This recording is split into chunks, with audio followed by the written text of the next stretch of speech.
Hi everyone, Nicole here today for Handmade Holiday 2014, and today we're going to concentrate on pretty packages. And this is how to make the package themselves. I've focused on creating some tags, some fun gift card ideas, and even a little treat or goodie bag. But these are going to be little packages like little boxes and pillow boxes and things like that that you can create at home on your Silhouette die cutting machine. Now, while I'm using the Silhouette to create all of these and Carrie Bradford cut files, if you don't have a Silhouette die cutting machine, I have linked to manual dies that you can use with like your Sizzix Big Shot and other dies like that on my blog post. So look below in the description box here on YouTube and it will link you back to my blog post with some links to similar dies that you can use with your manual die cutting machine. Now this is a darling little box that is both the top and the bottom. And it's from Carrie's Santa's toy bag kit, and it is excellent. It folds up into this darling little box. Now, while I cut mine teeny tiny, it measures approximately 3 by 3 by 1.5 inches. You could ungroup this die in your Silhouette software if you know how to do that, and die cut the top and the bottom pieces out of 2 separate sheets of paper and get a much, much larger box. So this, I kind of did all tiny little packages, but you can make it bigger. Same with the pillow box die, you could enlarge it. I kind of kept it the size of the file, but you definitely don't have to do that. The great thing about the Silhouette and the cut files is that you can customize them to work for you. Now, I cut all of mine from pattern paper. I'm using obviously all kind of shades of gold and cream and trying to kind of keep within that theme. You could do anything you want. That's one of the best things about this. When you die cut your boxes and tags and all of this stuff, you can customize it however you want, whatever you like. I kind of am really enjoying the metallic gold look. And so I kind of gravitated that way with several of my projects this week, or just the foil look in general. Yesterday's project wasn't gold, it had more silver and green foil. So definitely whatever you like, you can create gift boxes out of any paper that you have. So there are my 2 mini boxes all finished up. You can see how quickly I put those together. They die cut the little score line. I like to use a bone folder. My good Teflon bone folder is not here yet, so I'm still using my old one, but it definitely helps you get those nice creases where the die cutter already makes those little score lines. They fold in really easily. I think the pillow box folds in.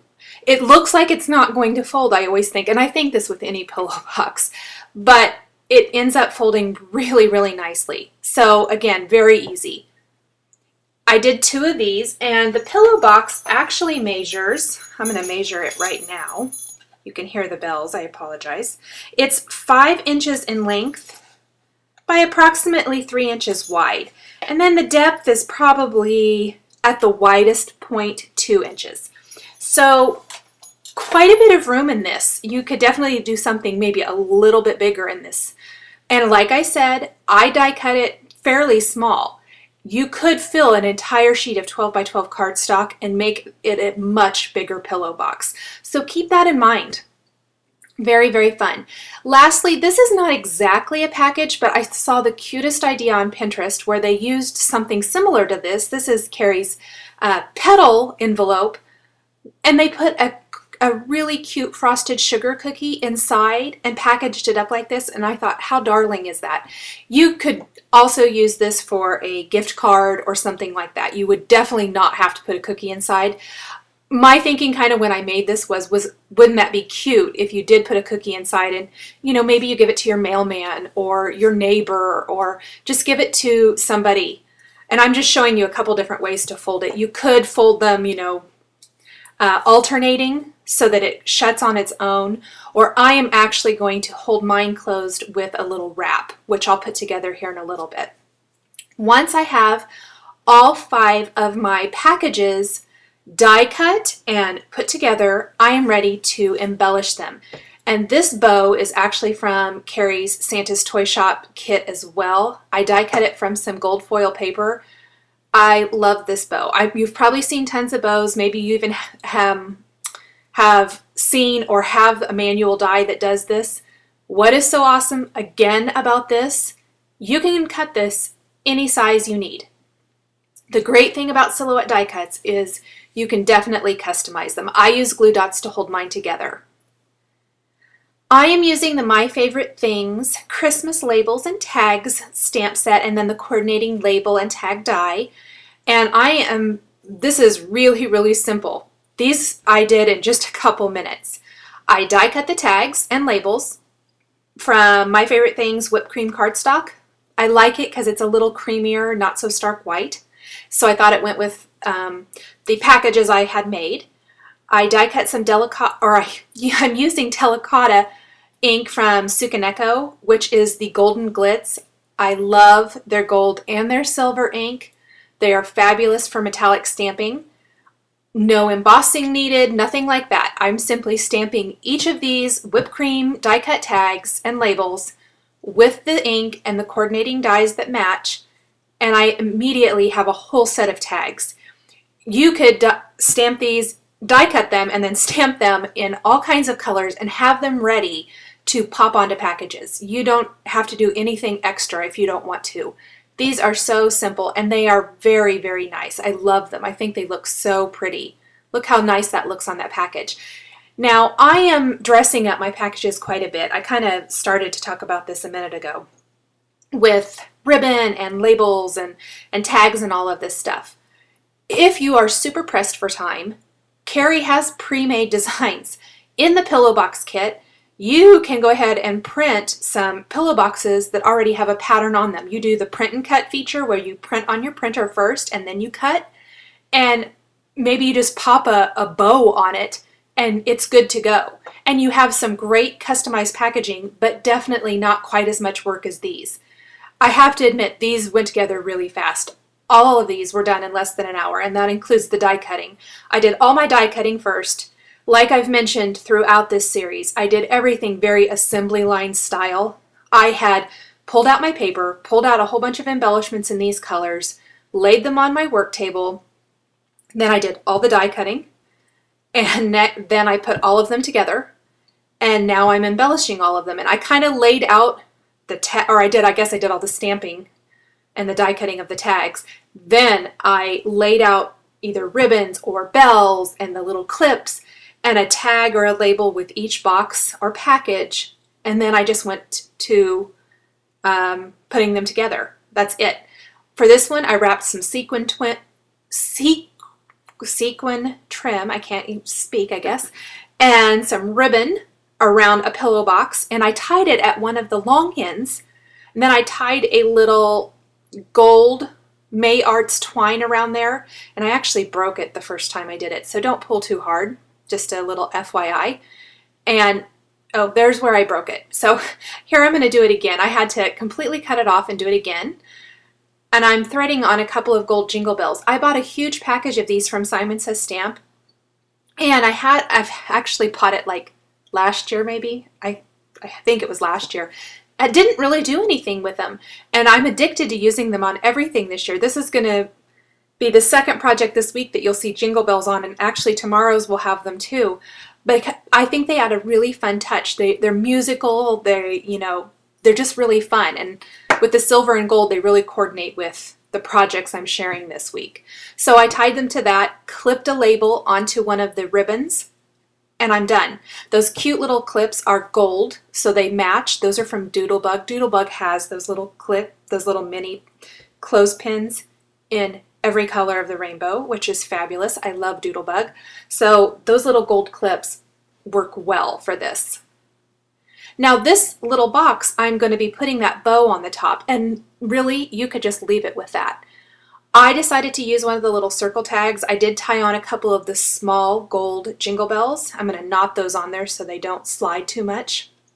I knotted the end of the ribbon, and then to secure that to the top of my box, I'm actually going to put a glue dot underneath the bow portion. These are a little bit bigger glue dots. Then I'll lay my ribbon there and position my bow, and that's going to hold not only the bow but my tag in place.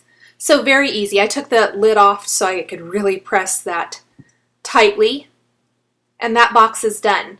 So I've already completed 2. I'm on my 3rd one. This one's kind of a wood grain. I really like this paper. It's very, very nice. This is a My Mind's Eye paper. This is some gold trim that I've had for a while. It's also May Arts, I believe. I'm simply wrapping it around really quickly. Both directions, going to tie that in a cute little bow. Very fast, very easy. I have another label and a clip.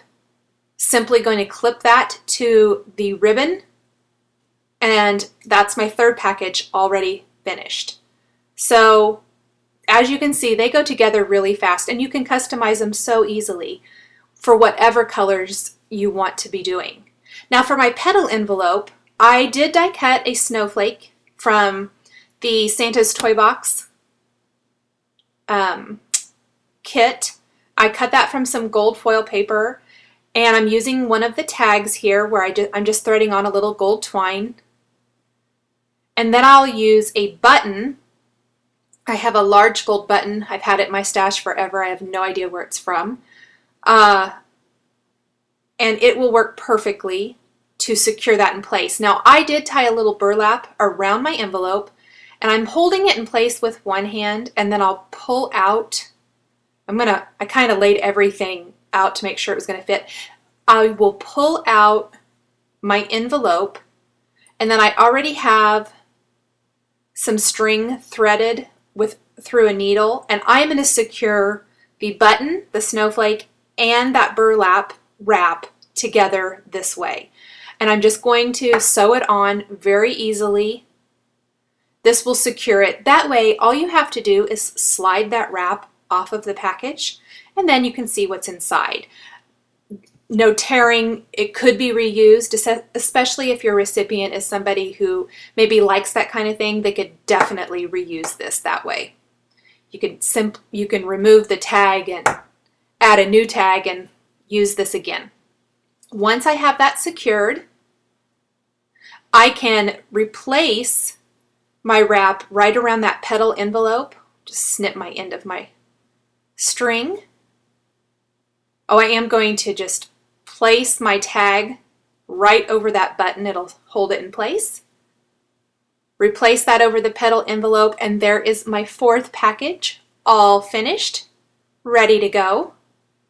Very, very cute. I love the simplicity of these and how they all coordinate. It would be fun too if maybe you're giving several small gifts to somebody. You could give each of them in a little package like this. I think that would be really, or a little set of packages like this. I think it would be really fun. For my last package, I am tying a little seam binding ribbon around this. Tie it in a pretty bow. And then I have these feathers I've had forever from Bella Boulevard. I love them. I've used them on some home decor projects and things like that. But I saw an idea where they use these to decorate packages, and I loved it. So I'll probably be doing that a lot for Valentine's Day as well. All I did was tuck that into the ribbon, clip on another label, and my 5th package is finished. I hope you've enjoyed these projects showcasing how to make pretty packages out of your scrapbook paper and embellishments with a little stamping thrown in. The supplies I've used are listed and linked below the video here on YouTube. Thanks for watching, and we'll see you tomorrow for the last day in my Handmade Holiday Series 2014. We'll catch you next time.